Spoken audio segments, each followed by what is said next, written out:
எல்லாருக்கும் வணக்கம். வாழ்க வளத்துடன்.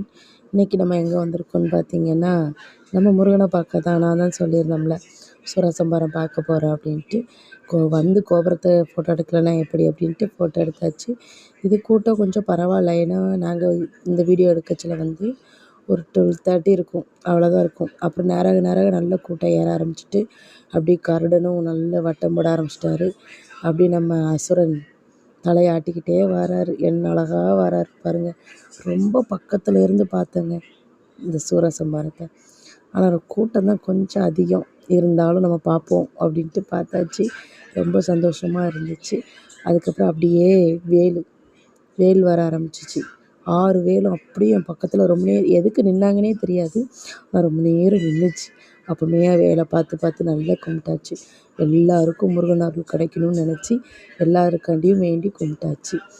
அப்புறவு சேவர் கொடி வந்துச்சு. அதுக்கு பின்னாடி தான் நம்ம அப்பன் வாராரு முருகப்பெருமாள். அப்படி ஜம்முன்னு செம்மையாக இருந்துச்சுங்க. அப்படி பார்க்கச்சிலே உடம்புலாம் ஃபுல்லாக அரிச்சிருச்சு. ரொம்ப இந்த கூட்டத்துக்குள்ளே அவரை நான் வீடியோ எடுத்தேன்னா ரொம்ப அதிசயம்தான். ஏன்னு கேட்டிங்கன்னா, நான் கொஞ்சம் கட்டையாக இருப்பேன். வளர்த்தியாக இருந்தாலே எடுக்க முடியாது. இந்த கட்டையாக இருந்துக்கிட்டு எப்படி எடுத்தேன்னு பாருங்கள்.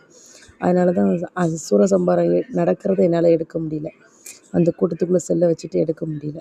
சரி, இது வரைக்கும் எடுத்தோமே அது வரைக்கும் சந்தோஷம்னு சொல்லிட்டு சூரசம்ஹாரம் பார்த்துட்டு கடலில் குளிச்சுட்டு வீட்டுக்கு வந்து தயிர் சாதம் போட்டு சாமி கும்பிட்டாச்சு. எல்லாருக்கும் முருகன் அருள் கிடைக்கணும். நல்லபடியாக சஷ்டி விரதம் இருந்தாச்சு. நாளைக்கு கல்யாண படையல் என்னென்னன்ட்டு